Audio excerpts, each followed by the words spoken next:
Hello everyone, we're here today with Leonie Malin. She's the nominee for the DoEd this year for one of the SAB positions.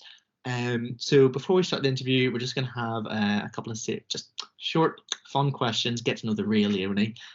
So firstly, Coke or Pepsi? I would say Coke, but I don't drink soda that often, so. Okay. And West Sands or East Sands? Castle? Oh, okay, Rogue, very nice. Which union bar best describes your personality? Um, that's a hard one, but I probably would go with Beacon for the view and the modern feel. Okay, nice. So yeah, and we'll just get started on the questions in the next section. Right, well, we've got that out of the way. So actually, if you just want to tell us a little bit about yourself, just who are you? Yeah, What... of course. So I'm Leonie Malin, and I'm a fourth year. I study international relations and sustainable development. Currently writing my dissertation, which I will have to hand in less than 2 months. So struggling through that. But yeah, so I've done a lot of things extracurricularly in St. Andrews ever since my first year. And I've been a class rep. I have been on the Rectus Committee. I've been on the Environment Subcommittee. I've been involved in the Sustainable Development Society. I've also written for a lot of different magazines. So my extracurricular life has really defined my time at St. Andrews a little bit more than I would have hoped, because it has interfered with my studies. I will admit that, but I've loved it. I've loved it a lot. So yeah, definitely that was my choice. Okay. So yeah, you mentioned there about sort of your experience as a class rep. Then is that sort of like the part of the reason that you applied for the DoEs, or was there sort of a bit more to it, or just there's definitely more to it. I mean, I was a class rep in my first and second year, so it is a little while back now. But one of the reasons I actually didn't reapply to try and become a class rep for third and fourth year was because I didn't feel like I was having that much of an impact.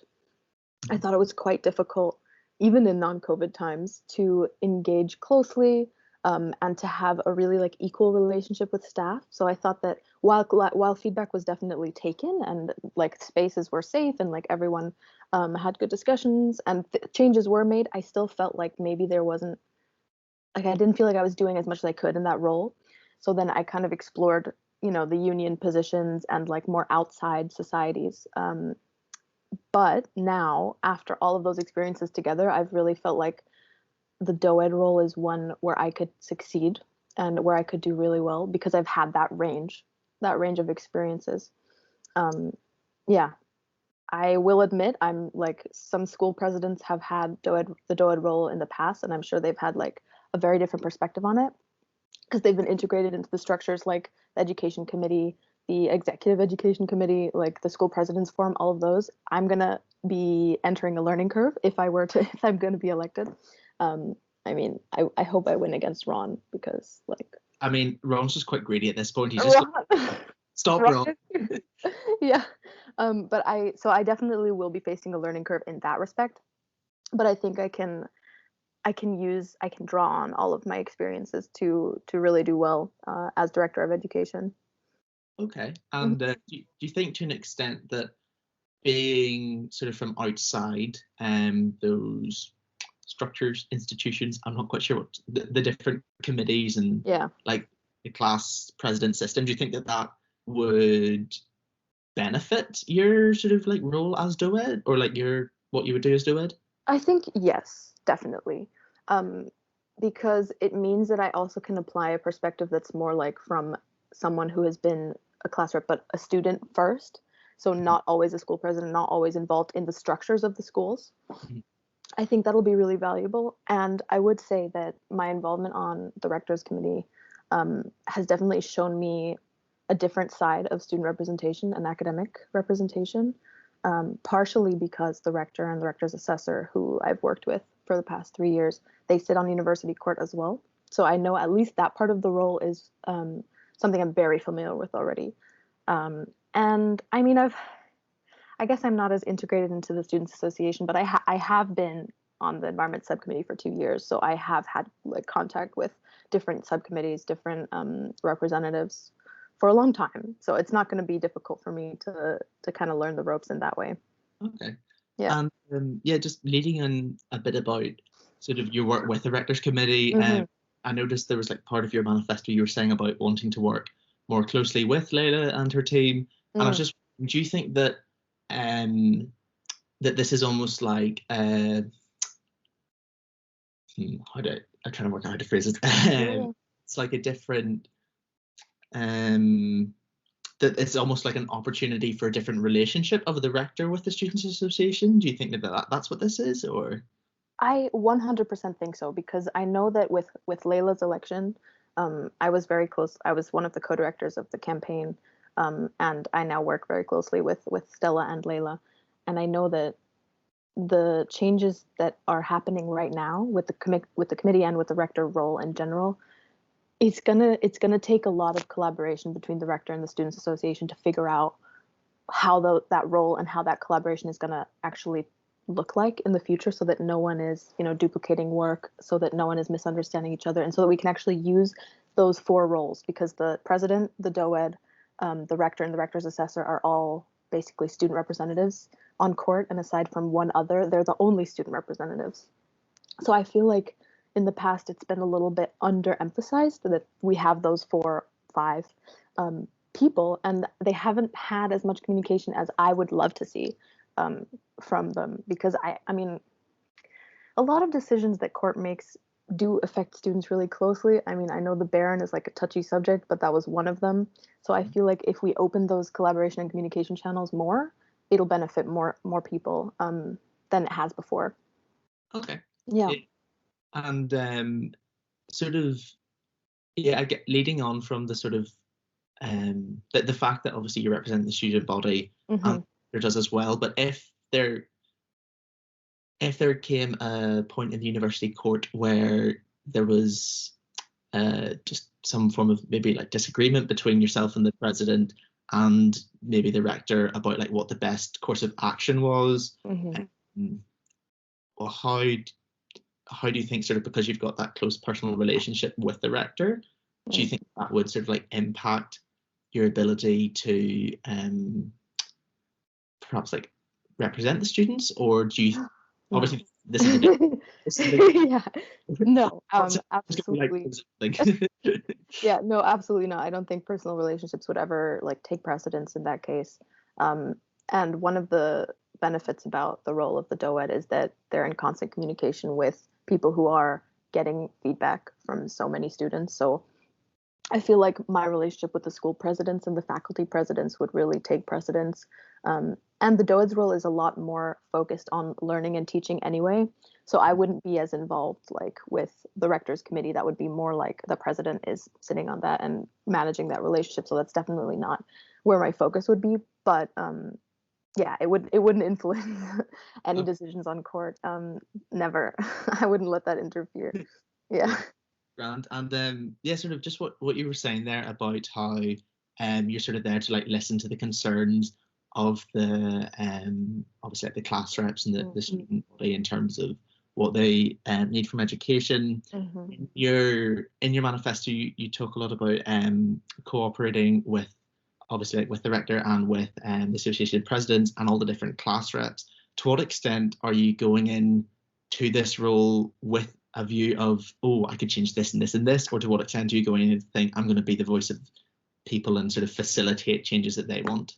That's a really good question, because the DoEd role is really demanding one, and I've heard that from a lot of different people. It's one where you're truly busy constantly, and I don't think there is that much wiggle room in terms of going in with a big agenda and going in with an idea of like, oh, I'm going to change how everything works. I don't want to do that, and I don't think that would work, because there's a lot of ongoing projects that need to be continued that have been led by previous DoEds, not just Amy Gallagher, but ones before her. So there's really like a role where I'm going into this role with an idea of continuing that progress and ensuring that we have that continuity just in student representation in general, because I know that roles with the Students Association, they're like elected every year. So there's not always space to keep going with things that other people have started. So there's a balance between day-to-day tasks that are like immediate things that need to be handled, between sitting on working groups meetings, training for class reps, school presidents, and then, you know, long-term planning issues. So like strategies, collaborations with sabbatical officers about the future of the union, about all kinds of things. And then there's issues that come up like COVID. I know that surely sabbatical officers this year had their own ideas and they had absolutely no time to implement any of those. So I'm definitely not going in thinking like, oh, I can put everything I want into place, because that's definitely unrealistic.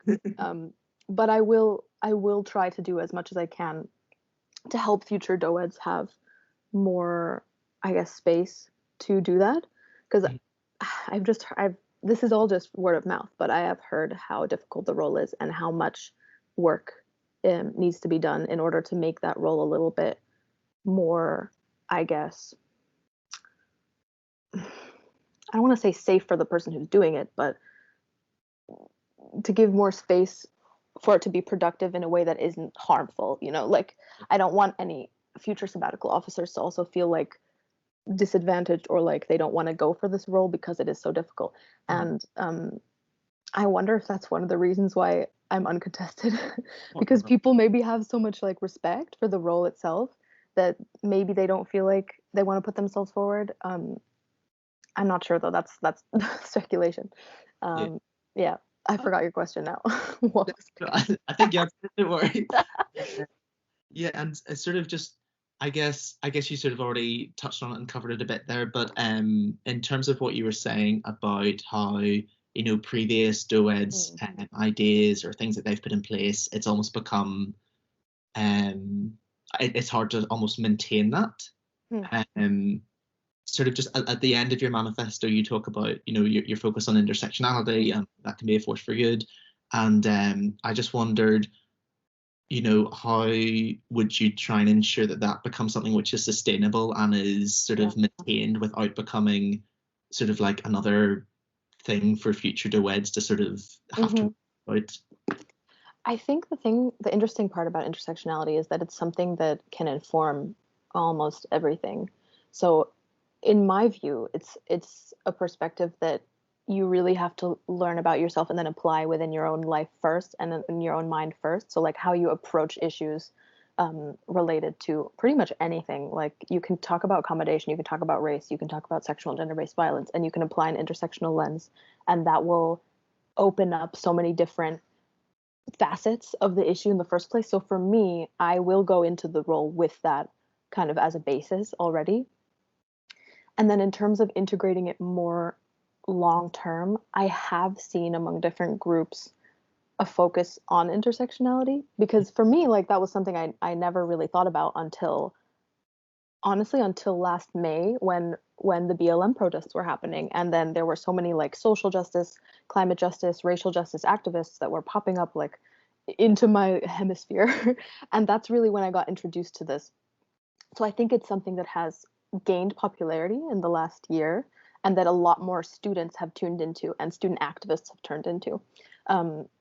So I feel like it's already a natural progression, but there's a lot that can be done to integrate it more into the curriculum. So I know that in my manifesto, I mentioned a couple things about initiatives to decolonize the curriculum or to make sustainability more central. And I think intersectionality can help us do that. And I think it will help us address issues with accessibility of education as well. Like there's so many facets of it that it's hard for me to explain in one like answer to a question. But it's definitely an approach. Yeah, it's definitely an approach that I will take personally, and that hopefully in collaboration with, you know, Environment Subcommittee, with Saints LGBT, with all the other sabbatical officers, honestly, with all of the subcommittees, hopefully we can institute that in a more direct way, so we can have a commitment to intersectionality that's formalized. I don't know if that's going to be possible within the first few months or a year even. We'll have to see. I really, it'll depend on the communication that I have. If I'm elected, if I get to win against Ron. Yeah. There, well, yeah, thank you. Yeah, I know, just this age-old struggle against Ron. But yeah, thank you very much. Yeah, I think that sums up all my questions. And just sort of off the back of that, just obviously students associations, there's been a drop in the vote in recent years, and I just wondered, like, if you had a message to students of why they should vote, what would it be? That's a very good question. Honestly, I think students often underestimate how much power their student representatives have in changing the services that are available to them, the policies that the university has, and the way in which they have their St. Andrews experience. People really do underestimate it because as much as, there's conflict in, university student relations, um, they do listen, they do try to listen, and they do try to change their policies in order to better reflect students' experiences and to make it safer for everyone to be here and more easy. So I think that would be the reason why I would say vote, aside from it being, your chance to participate in democracy, which is what everyone will say. Yeah, it does matter to your student experience, and it matters to the students that will come after you as well. So yeah, I would say that. All right. Thank you very much, and yeah, Of course. thank you for joining us today. Yeah, thank you.